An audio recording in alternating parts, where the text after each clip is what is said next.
Get that thing off. 加油，Logan！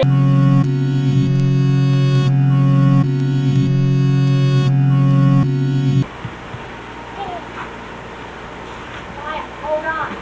Yeehaw!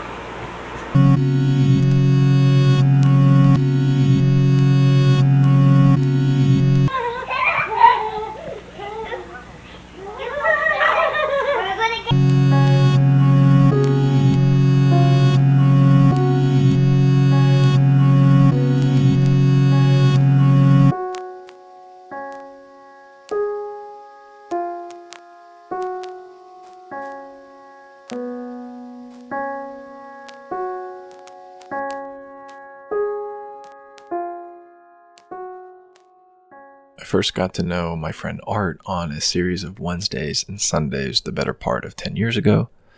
As one of a couple volunteer praise and worship leaders for the church we were both attending at the time, I joined my fellow musicians in the familiar shuffle into quiet, partial lit hallways every weekend, desperately clutching tiny cups of terrible drip coffee that dried out our vocal cords well before we even started playing, getting ready for some extreme socializing, as I like to call it, and doing my honest best to feign enthusiasm for what is often incredibly thankless volunteer labor with all due respect to my fellow veterans of the evangelical church. I usually arrived first, as good leaders do, and spent most of those first moments literally shaking myself awake, as I've never been much of a morning person, and my friend Art was almost always close behind, well before most others.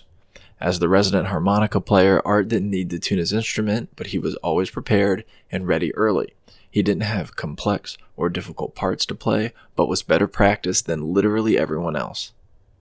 You could say he had a largely supportive role in the band, nothing wrong with that, but like clockwork, every week he was scheduled to perform. There he was, perched up on his stool, ready to get things started with an encouraging word or an earnest question about the set list, a story from the week, or just a kind disposition. What a guy. We connected almost immediately, and I remember distinctly after I got to know him telling my mother, who made the band schedule at the time, whenever I'm on stage, Art is too, okay? Mom always got it when I was committed to something like this, like making sure my new friend was always in the best company, taking seriously the confidence I had that he and I should always play together. That as long as I'm in some position of influence, I'm going to use that to make sure that someone like Art is sitting next to me.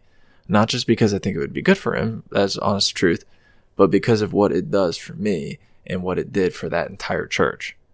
She completely understood why, without me having to say much at all, so thanks, Mom. When I met Art and learned about his story, his jobs as a handyman, electrical worker in Tennessee and New Jersey, his love for his wife, kids and grandkids whom I would come to love like family, his struggle with Parkinson's as it changed his body and likely the ways others perceived him, how playing the harmonica was a way for him to remain connected to himself while in service to others and while disease took its course, as it does. Art was not Little Walter or Jimmy Reed or Bob Dylan or whatever the Blues Travelers guy's name is.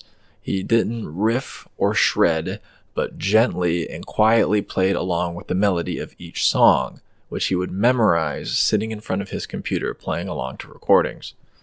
The harmonica was truly an extension of his voice, which sometimes shook like his hands, but had a quiet confidence trademarked of almost every single man in my life I've ever admired. I'll never forget how he disrupted the repetitive cliches of contemporary worship music with these big crescendos of sound that would suddenly turn into quiet acoustic guitar and vocals as a way to allow people to hear their own voices singing. Instead of this sense of self-gratification that came with such emotional narration, behind all of that, every time the drums cut out, what I always heard was Art, his harmonica playing very quietly along, and reminding me of why I chose to do that kind of a thing in the first place, and why, despite a lot of changes in my life, I don't regret my involvement in any part of it. I've pieced together the script from the eulogy I was asked to write, but never had a chance to read. And while the catharsis of this exercise in mourning is surely good for working through my own personal grief, I wanted to share this because not enough people knew my friend. And I think those who did know him would absolutely agree, that any small piece of his story is worth sharing with the world. Sometimes we need to speak up for the more humble among us, simply as a way of making small things big for the sake of a loved one who deserved the world and didn't ask for pennies. Art was an earnest and trustworthy teammate. He arrived early, and he prepared carefully and diligently, and he quickly became one of the most by-your-watch, reliable musicians I've ever had the pleasure of serving with.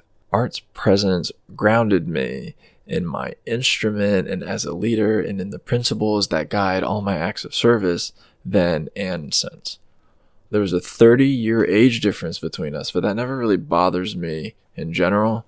I often get very confused and feel very alienated by the kind of fixed language of generational warfare anyways, because despite our differences in experience and respective positions at different points of our lives, Art taught me about the value of fidelity in friendship, how service to others is about sharing parts of ourselves, always despite this kind of difference of station or standpoint, and the inspiring sense of possibility lurking in the quietest of packages.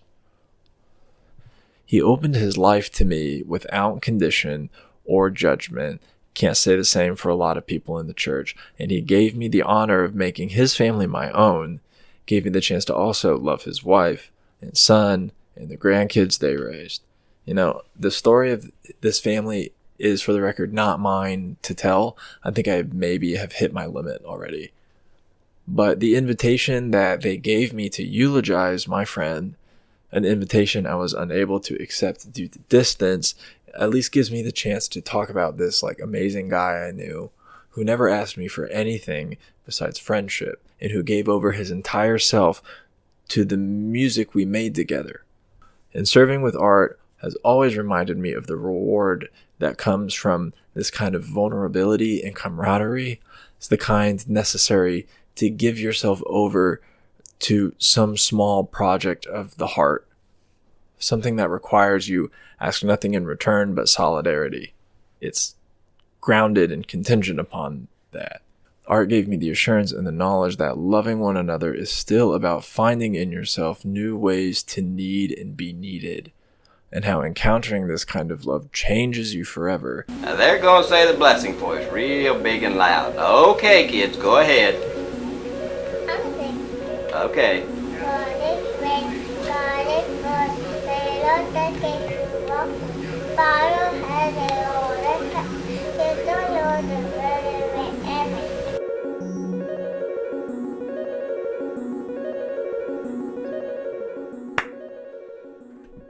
Every time when I say I'm going to do something like this, I always say I'm going to shave and stuff beforehand, and then my tiny little window of opportunity pops up, and no.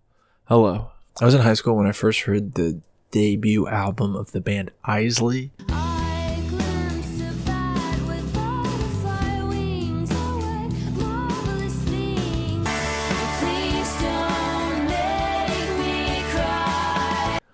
It's called Room Noises. I have my original copy still, actually. Look, Mom, I'm an influencer. This is kind of piano pop record written, recorded by a family of young musicians from Tyler, Texas, sometime around 2005. After some successful showcases around their state and catching the eye of record executives, the literal teenagers in Isley found themselves, perhaps inexplicably, signed to Reprise Records, which is a subsidiary of Warner Brothers, and with the help of a few producers scattered across the 12 tracks on this record, they made this beautiful album, this kind of encounter with the active imagination of a group of young, clearly very bright, very charismatic evangelicals. It's a record filled with precocious uses of proper grammar. They're a fan of the word shall. And also strange imagery reminiscent of children's literature, something like The Secret Garden or The Never-Ending Story. I should not put things down when I'm trying to record audio. It turns out if you put a group of talented young musicians with a strong vision in a professional studio setting with a lot of awesome gear, can do a lot for precocious, bookish, and generally very emotional teenagers around the United States around the mid-aughts. Did you ever think about how the Fender Rhodes sounds like a music box?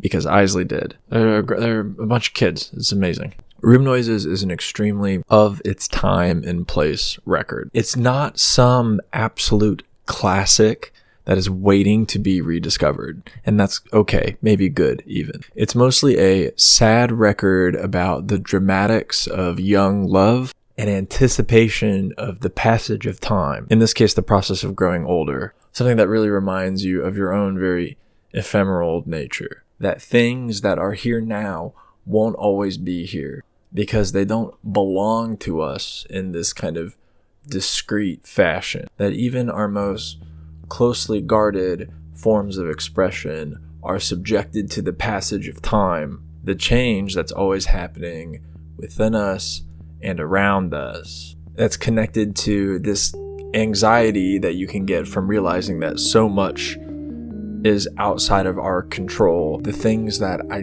don't and perhaps cannot understand. You take some good guesses though. Yeah. I've been having these extremely frightening dreams lately, filled with like really intense fear and often brutal violence. I can't really remember a period of my life where I did not have trouble sleeping, but these dreams have been unrelenting. But in other ways, this strange direct contrast, this alternate pole to a lot of the, very loving and exciting experiences I've been having in my personal life, the kind of stuff that kind of rewires the inside of your brain. The experiences of early parenthood have this effect on you, I guess. I have this nagging sense that this contrast is in control of the trajectory of my inner life, being whipped back and forth between these feelings of fear of loss and the opening up of new possibility. Something that so reminds me of life's inherent fragility, the enrapturing beauty of finitude, and this desire to not forget what it felt like to be so profoundly moved by my surroundings in ways that elude typical description or form. That is this kind of thing that if you choose to seek them out, still might be available to me as a middle-aged man. To paraphrase Isley, the beautiful things with their musical names and musical sounds. It's this perfect kind of redundancy, a necessary belaboring. What am I trying to say? I love Room Noises. I think still, it's great. The way that it reminds me that in extremely ordinary places lies wonder and brilliance, the stuff that I like to talk about. Should we have the eyes to see and the willingness to explore? Even the title, Room Noises, implies the powerful language of the childhood vision of the ordinary. The possible worlds in the corners of our bedrooms and hidden in our garden. The possibility that the shadows behind you come to life when you're not looking. It's funny how this is actually when, in a lot of ways, the world is at its smallest in our mind. Our eyeglasses can be full of stars. We can cut the moon in half and place a piece in our hair. Visions of bats with butterfly wings, horses that grow in the lawn. I can hold sunlight and swallow fireflies. We can feel things in such a way that eludes rational description, leaving us to rely on the infinity of imagination that many of us lose as we get older. I know that I have in some ways. I know that because I am plagued by this anxiety of forgetting after long periods of distance and reflection of the potential absolute quality, the resolution of things that often become quite clear after you experience some kind of personal loss. I don't want to forget how I felt in certain times of my life, but that's just a part of life. So we remember. And if I've learned anything over the past few decades, it's that love and camaraderie have the potential to outweigh this nagging fear, because I have trouble talking about this kind of thing on camera. That's why I I remember how much I loved my friend and how special he made me feel in the most regular of circumstances, playing music early in the morning with other people, how neither of us asked for anything in return besides friendship. This kind of magic that I've only been able to capture after opening myself up to the possibility that I can make beautiful things spring from these rows of seeds sowed with the help of others, even people who are no longer here.